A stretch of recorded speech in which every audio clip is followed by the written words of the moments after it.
बघितलेस ना आबा? हा, बघितलेस ना? शेवटी तुझ्या मुलास काबीज केलेच ना त्यांनी. काय रे? काय करणार काकू, शब्द दिला होता ना पूर्वीच. शिवाय दादाची तब्येतही. नाही, शेवटी सगळे मिळायचे आहे तुझ्याच मुलास. हो, पण अरे कधी? 21 वर्षांनी. आणि ते देखील तो माधवाचा मुलगा आहे अशा अर्थी. नाही, तोपर्यंत तुम्ही प्या त्या रमेच्या ओंजळीने पाणी. काय? व्यवस्थापनाचे सगळे अधिकार त्या रमेच्या आणि दुर्गीच्या हातात. ही दुर्गी सुद्धा काय हल्ली गेलीच आहे त्या रमेच्या कह्यात. मला एक सांग तू आबा, अरे तुला आणि बाबाला अधिकारी म्हणून नेमायला काय हरकत होती म्हणते मी. आता माधवानंतर या घरचे करते पुरुष तुम्ही दोघच ना. मग नाही, तुमच्या दोघांच्या डोक्यावर ठेवले त्या रमेश. वर ते साठे आणि नगरकर आहेतच ना. आम्हास आमचे मत मांडावायची संधीच नाही ठेवलेली. तेच तर म्हणते मी. मला सांग, झालात ना, आश्रितच झालात ना तुम्ही या घरचे. अरे कवडीचा अधिकार सोड, शब्दाचा देखील अधिकार राहिला नाही तुमचा. सगळे अधिकार त्या रमेने स्वतःच्या हातात ठेवलेत. मला ऐकले ना मी बोलणे दोघांचे. बोलत होते इंग्रजीत काहीतरी, कुणाला कळू नये म्हणून. पण दिसले आज सकाळी सगळे त्या इच्छा पत्रात दिसले. अर्धी रक्कम धर्मादायास आणि अर्धी रमेच्या हातात. कल्याणच रे आबा तुमचे, कल्याणच रे बाबा.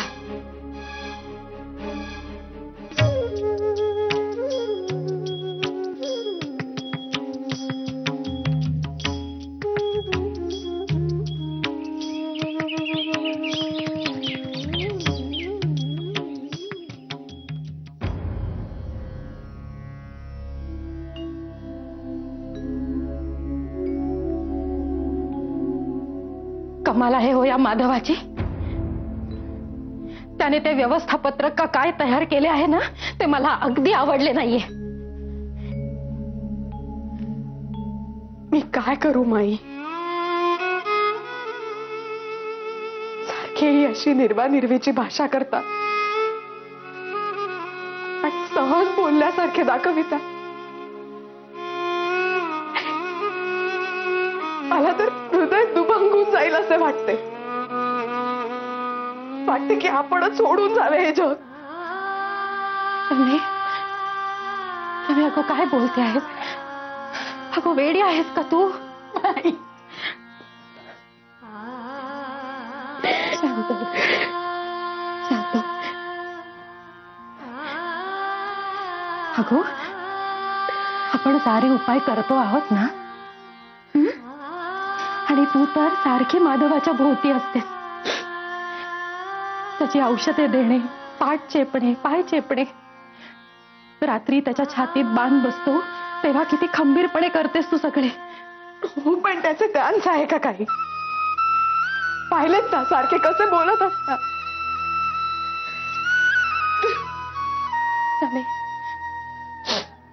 अगो पण तू का धीर सोडतेस? आणि तो देव आहे ना, तो पाहतो हे सारे. तो आहे आपल्या पाठीशी. तो देवच खरा डॉक्टर. त्याची करुणा भागतो आपण वेळोवेळी. हे बघ, अंबाबाईच अनुष्ठान चालू आहे. तू सारे भार तिच्यावर ठेव आणि मन अगदी शांत ठेव.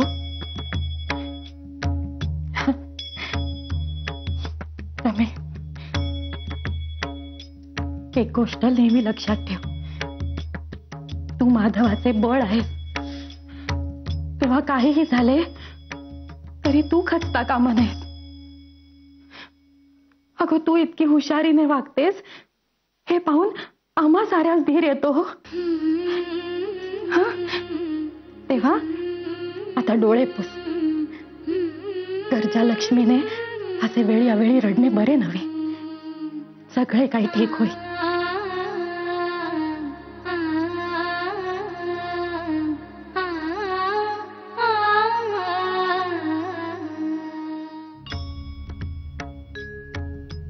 माधवराव, एक गोष्ट बोलावयाची राहूनच गेली. कोणती? लोणावळा मुक्कामी आपण मृत्यूपत्र केलेत, हे खरे का? होय, हे खरे आहे. परंतु आपण त्यास मृत्यूपत्र म्हणावयास नको. घरच्या मंडळींस टेन्शन येते. आपण असे करूया, आपण व्यवस्थापत्र म्हणू. परंतु इतक्यात याची गरज होती का न्यायमूर्ती? कसे आहे, लोक मृत्यूस जेवढे घाबरत नसतील तेवढे मृत्यूपत्रास मात्र घाबरतात. परंतु गंमत अशी आहे की हे जे मृत्यूपत्र असते ते मृत्यूच्या पूर्वीच बनवावे लागते. हे खरं आहे माधवराव, पण घरच्या मंडळींना दडपण येतेच. खरे आहे ते. परंतु आपल्या मृत्यूनंतर ते काय करतील याचे दडपण आपल्यावर आलेले असते. ते टाळण्याचा हा उत्तम मार्ग आहे असे आम्हास वाटले आणि आम्ही तो चोखाळला. रकमांची, वस्तूंची आणि स्थावराची यथायोग्य वाटणी आम्ही केली आहे. अधिकारांविषयी, विविध संस्थांना देणाऱ्या रकमांविषयी, कारभार चालविण्यासाठी सल्लागारांची नेमणूकही केली आहे. सारी व्यवस्था चोख आणि काटेकोर करून ठेवली आहे. आता मनावरील एक भार हलका झाला. आता आम्हासही मृत्यूपत्र करावयाची इच्छा होत आहे.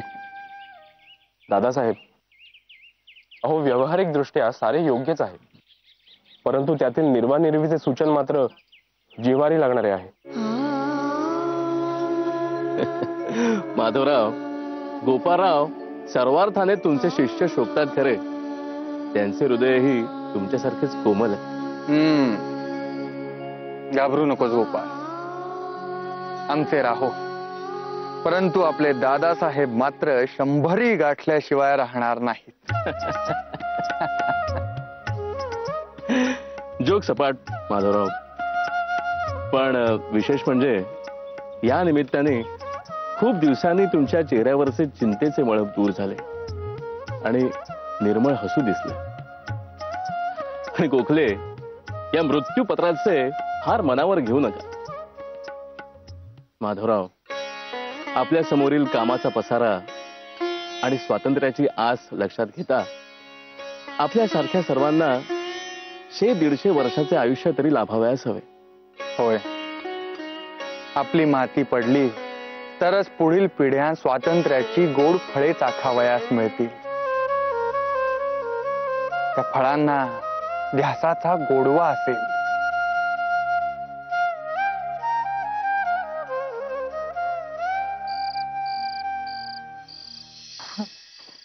काय गो रमे, दुर्गाक्काचे काही टपाल आले होते का? हो, सामान आणि जनावरे पायरस्त्याने पोचली आहेत व्यवस्थित, आणि दुर्गाक्का साऱ्या सामानाची नीट व्यवस्था लावित आहेत. उत्तम, बरे झाले हो. दुर्गाक्का लोणावळ्याहून थेट पुण्यातच गेली. ते तिथे सारी कामे जबाबदारीने करण्यासाठी दुर्गाक्काच योग्य आहे. नाही, मी गेले असते, पण अगो इथे माधवाची तब्येत तोळा मासा, त्यात रमेचे ऑपरेशन झालेले. या दोघी सुना तर काय भांबावलेल्याच असतात सतत. तुला कुणीतरी नको का मदतीस, म्हणून आले हो मी इथे मुंबईला. मी कुठे काय म्हटले वहिनी? काय गो लक्ष्मी? काय सासूबाई? बाबाचे काही टपाल आले होते? रमा वहिनींना आले आहे. पुढच्या वेळेस आपल्या बायकोला स्वतंत्र टपाल धाडा असे कळविले आहे हो मी त्याने. अगो बाई, तसं नव्हते म्हणायचे मला. अगं तसे नाही, आता त्यांनी तुलाच लिहावयास हवे टपाल. काळ बदललाय आता. खरेच काळ बदललाय आता, आणि हा बदल घडवण्यासाठी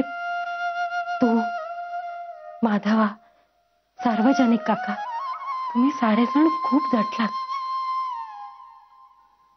आणि आम्ही मात्र बोल लावित होतो तुम्हाला. आई, अहो तुम्ही असे नुसते बोलून दाखवलेत ना, सारे भरून पावले हो मला. तुम्ही मनास नका लावून घेऊ.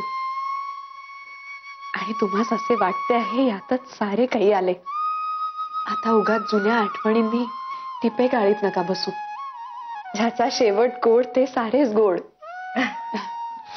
वहिनी साहेब, बाई साहेब, धाकल्या बालकांना लई त्रास व्हायला लागलाय. चला पटदिशी चला. अगं बाई, माधवा, अगं काय झालंय?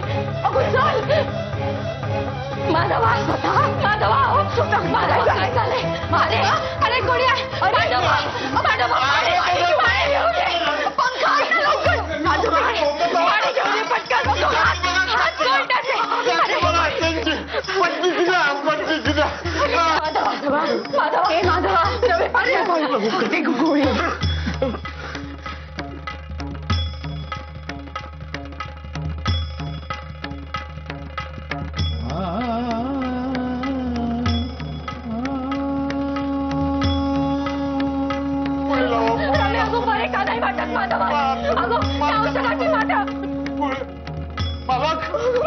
गोळी लावा ना गोळी तुम्ही.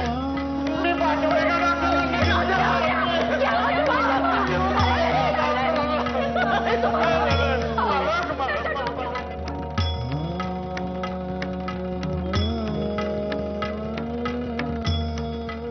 बाई, आज ही स्पॅझम रोजच्या पेक्षा जास्त राहिली.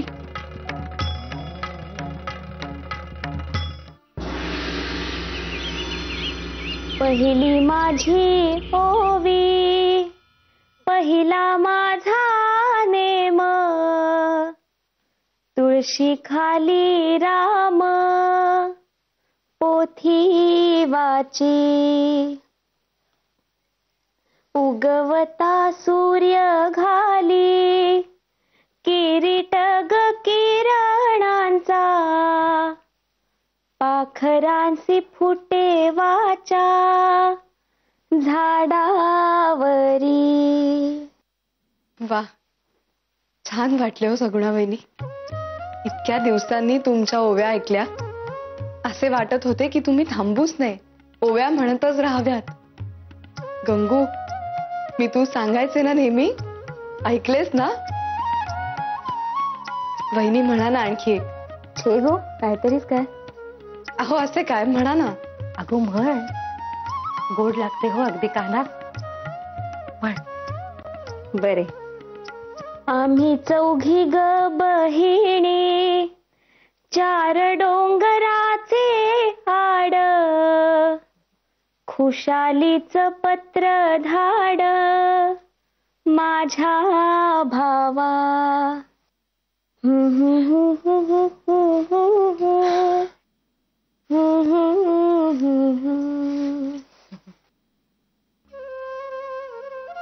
रमे, माधव कसा आहे गो?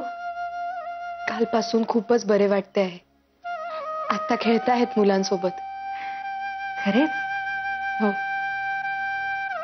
उत्तम हो. रमे, हे तू अगदी बरे केलेस. सखू तुझ्या पाशी होतीच, पण आबाच्या तीनही मुलास इथे बोलवलेस, त्यामुळे घर किती प्रसन्न झाले आहे. अगो माधव तर अगदी रमून गेलाय त्या सगळ्या पोरांमध्ये. खरेच सगळा ताण निवळतो हो मनावरचा. सगुणा बहिणींनाही त्याचसाठी बोलावून घेतले मी. स्वतःना मीराबाईंची, कबीराची भजने अतिशय आवडतात.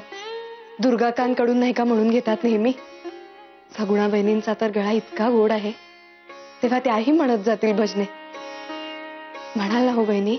हे काय विचारणे झाले का रमावहिनी? मी तर अगदी आल्या आल्या दुर्गा वंशना सांगत होते की मला भजने शिकवा म्हणून.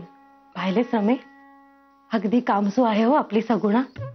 पण बिचारीला त्या सुभद्रा वहिनी सारखी आपली गोगल गाय म्हणून अगदी सळो का पळो करून सोडतात. पण माधवाची तब्येत बरी आहे हे सांगून तू फार मोठे काम केले आहेस रमा. कितीतरी दिवसांनी आज अगदी बरे वाटते आहे, आनंद वाटतो आहे. पण त्यास म्हणावे, विश्रांतीसाठी रजा घेतली आहेस ना, ती विश्रांतीसाठीच वापर हो, नाहीतर तब्येत सुधारते म्हटल्यावर लगेच कामात जुंपून घेईल तो. आता त्यासाठी मात्र तुम्हीच रागे भरा त्यांच. एवढ्या एका गोष्टीत कुणाचे म्हटल्या कुणाचे सुद्धा ऐकत नाहीत अगदी.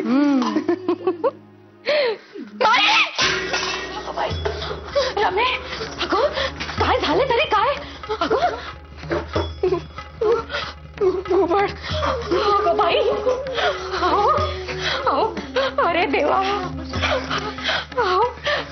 हे पाणी चांगले नसते हो, काहीतरी अभद्र घडणार आहे. अरे देवा, अरे काय वाढून ठेवले आहे आता? नाही, तसे नसते काही.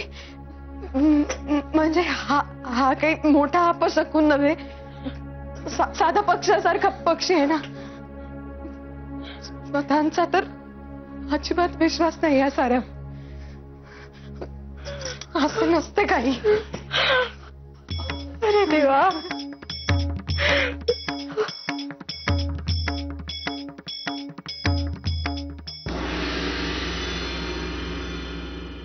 मग सशाने लुसलुशीत गवत खाल्ले आणि लाल लाल गाजर खाल्ले आणि मग झऱ्याचे थंडगार पाणी प्याले. मग सशाला आली पेंग, कारण त्याचा पोटोबा भरला होता आपल्या नानू सारखा. मग कासव हळूहळू हळूहळू पुढे चालले. त्याने पाहिले ससा तर झोपलेला आहे. मग ते तसेच पुढे जात राहिले. खूप वेळानंतर सशाला आली जाग आणि त्याच्या लक्षात आले की आपण तर खूप वेळ येथेच झोपलेलो आहोत. तो धावत सुटला, पण तो तेथे पोहोचेपर्यंत कासव आधीच पोहोचले होते आणि ससा हरला. अरे संपली गोष्ट, आता तरी टाळ्या वाजवा.